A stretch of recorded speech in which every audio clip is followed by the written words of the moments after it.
UP BJP in दिनों अपने मुश्किल के दौर से गुजर रही है।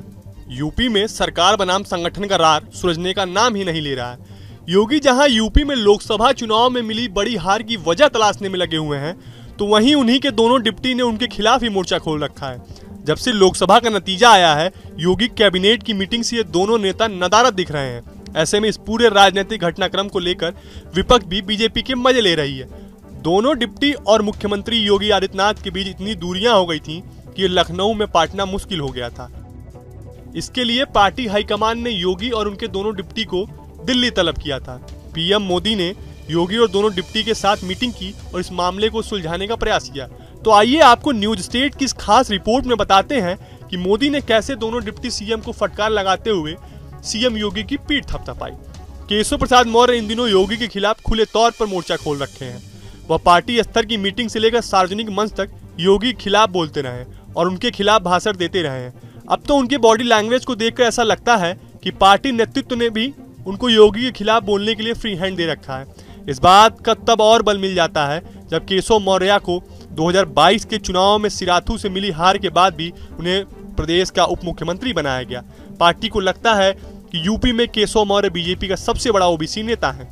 पार्टी के शीर्ष नेताओं का मानना है कि अगर मौर्य पार्टी में कमजोर हुए तो यूपी में ओबीसी वोटर छिटक सकते हैं। लेकिन राजनीति के जानकारों का मानना है कि योगी की लोकप्रियता और पार्टी योगी को लेकर इतना बड़ा रिस्क उठाने के लिए तैयार नहीं है, जैसे पिछले कुछ दिनों रहे हैं उसके लिए। केशव मौर्य के बाद ब्रजेश पाठक ने भी उनके खिलाफ मोर्चा खोल रखा है। राजनीति के जानकारों का कहना है कि केशव की नाराजगी तो समझ में आती है। वह प्रदेश अध्यक्ष थे जब पार्टी को प्रचंड बहुमत मिली थी, तब उनके समर्थकों को लगा कि वो सीएम बने, लेकिन वो नहीं बने। तभी से उनके मन में इस बात को लेकर टीस रहती है। लेकिन ब्रजेश पाठक तो दल बदलू हैं। राजनीति की शुरुआत तो उन्होंने कांग्रेस से की थी, फिर हरिशंकर तिवारी की सरपरस्ती में बसपा ज्वाइन किया, उसके बाद मंत्री बने, फिर 2016 में भाजपा में शामिल हुए और तब से लेकर अब तक मंत्री बने हुए हैं। 2022 की जनादेश के बाद उनको पार्टी नेतृत्व ने प्रदेश में उप मुख्यमंत्री तक बना दिया।